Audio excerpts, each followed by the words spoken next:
Hendricks from Green Bay Botanical Garden, coming to you from our hoop house today, where we have a lot of plugs that came in this week. We had over 4,000 plugs come in, so you can kind of see all these little flats of plants right here are all little babies that we have to get transplanted up into all of these pots right here, and then they go into the rest of our hoop house area to kind of start growing until we get them out in our garden. So you can kind of see, Mark and I started this on Monday, potting everything up here. So we kind of started and got all of this stuff done, and then we got some coleus going here, some petunias, some geraniums, some bidens, some verbena, some celosia, and a whole bunch of other stuff that we'll talk about in a little bit. But if you want to kind of see quick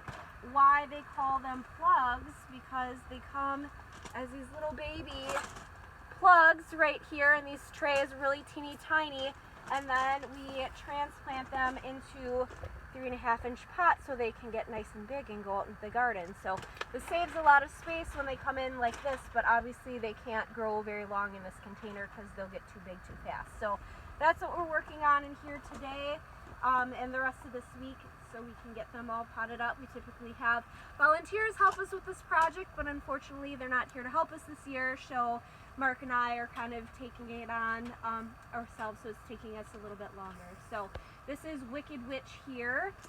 This is something that Mark had bought for one of his designs. Cool, fun name. So these are the pots that we fill up that our plugs get transplanted into. By the end of this week, this whole bench is going to be full of plants, and then the rest of this bench here. So yeah, we got our hands full and quite a bit of stuff to do. So some of these cool things that we've got going on in here, we have some cool Rex begonias for some foliage in some of our containers with part sun. Some really cool different foliages here. We got Jurassic green, Jurassic pink, Jurassic watermelon, which has a really pretty pink splotch on it and some white freckles on the green margins, and then also Jurassic silver point, which is just a nice little silver color here. We got lots of sweet potato vines, some licorice plants, some more bidens, and then now we're kind of getting into a whole bunch of stuff that we're going to have for garden fair this year. Each of our horticulturists picked out 5 plants that they really like and are really awesome, so you guys can grow them at your home too. And a lot of the stuff that we have here you can grow in your own garden as well. You know, check out your local nursery to see what they carry. So a lot of the stuff that we get from Ball Horticulture is really unique that you can't always buy in the store, but some of this cool stuff that's really hard to find we're going to be selling at Garden Fair this year. So some of those cool things, we have Blackheart sweet potato vine, which is a nice trailing black foliage plant, which has the nice lacy black foliage that can take sun, part sun, a little bit of shade. We have some impatiens. These are big bounce lavender flames. You can see some of them have a little flower that's starting already. Those can take some shade, a little bit of sun.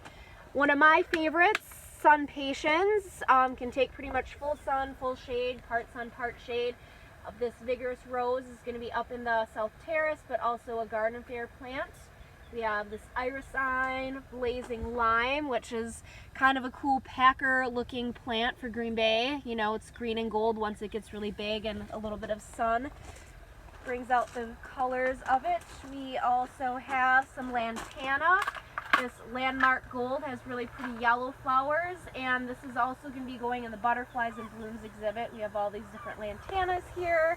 This purple magilla is something that Mark ordered that's pretty cool. It's like a coleus, but a little bit different. It's got a lot of pink and green in its leaves. That'll also be in Garden Fair and down in some of Sarah's areas in the King Shade Garden. Another sun patient here. This one has variegated leaves, also has the hot pink flowers. Another one of my favorites in the Cottage garden, also going in the South Terrace this year.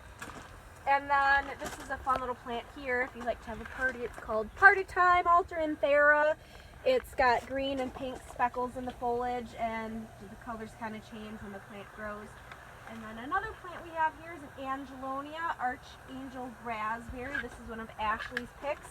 Not flowering yet, but it gets really pretty pink flowers that kind of are in full bloom all summer and really easy and really great plant to take care of. So you'll have to come out and check out Garden Fair this year. A lot of these plants will be available for purchase, first come, first serve.